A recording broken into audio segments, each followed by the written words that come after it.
last 10 games. Seb, how dangerous are the Clippers going into the new year?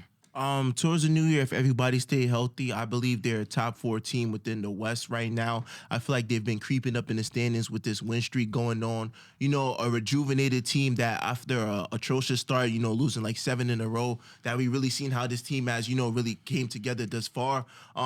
Especially since Westbrook moved to the bench, real accountable for a player like him to realize that if we want this team to succeed, I have to take a step back and let James Harden be James Harden. And this work thus far. And somebody that's really been stepping up too is Kawhi Leonard. Has looked very efficient and just like in the scoring outlet. Paul George has been nothing short of like sensational this season, and freaking James Harden. Just taking on that role. What we seen in the Indiana game, although it be Indiana and they don't play defense, you've seen how everybody's hyped to play with each other. How everybody is just on the court like a supportive team and just a whole unit thus far. This team right now, has everything going towards the offense and defensive side. Shout out to Ty Lue for that as well. So when you look at it now, and they're a team that doesn't back down from nobody. It's like they're a team that's not scared of their opponents.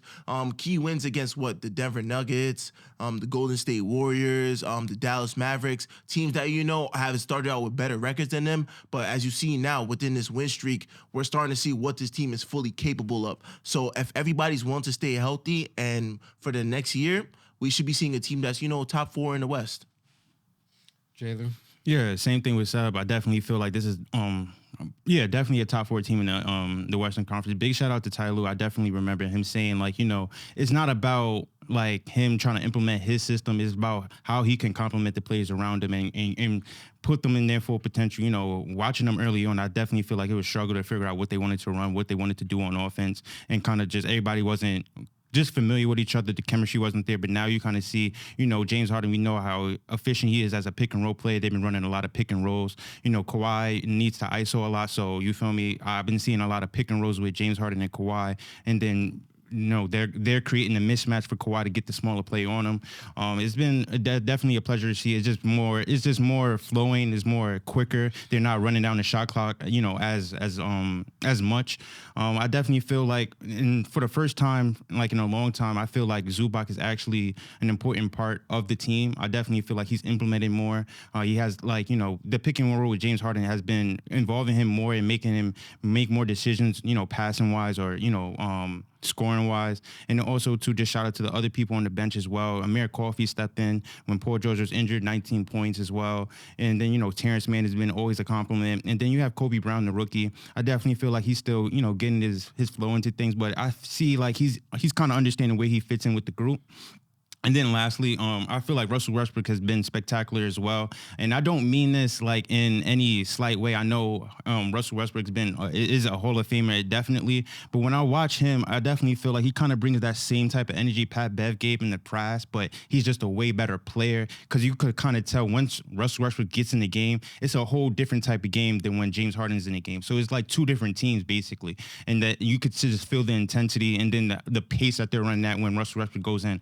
So I definitely feel like they're a dangerous team, and I feel like, they definitely have potential to get to the NBA Finals, and I had them predicting to win the NBA Finals, so I definitely feel like the Clippers are a dangerous team. The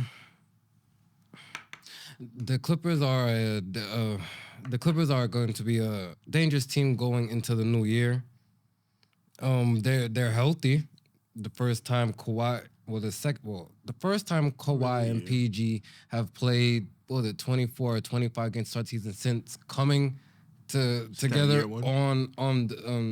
since year one. So shout out to them, and it's leading to now Tyronn Lue being able to implement different type of things and try different things and figure things out. So now you're not trying to scramble and figure all that going into the playoffs, and then no one's healthy, and then it all just becomes a disaster, and then people just point fingers at Kawhi and PG. And it's the same story every year. They're playing now. So I don't know how much did that when that rule was implied, if you miss however many and this happens, I don't know how much that rule applied that was implemented in the summer is the reason. Or it could just be a stroke of luck to where now they just don't get hurt like that. I'm not sure, but either way, they are getting it done. James Harden playing well. James Harden has to be in a place where he's happy playing basketball. If not, it's just really not going to work out. It's going to be a problem behind the scenes. Ain't going to work out on the court. So he's happy here in LA. He's playing great basketball.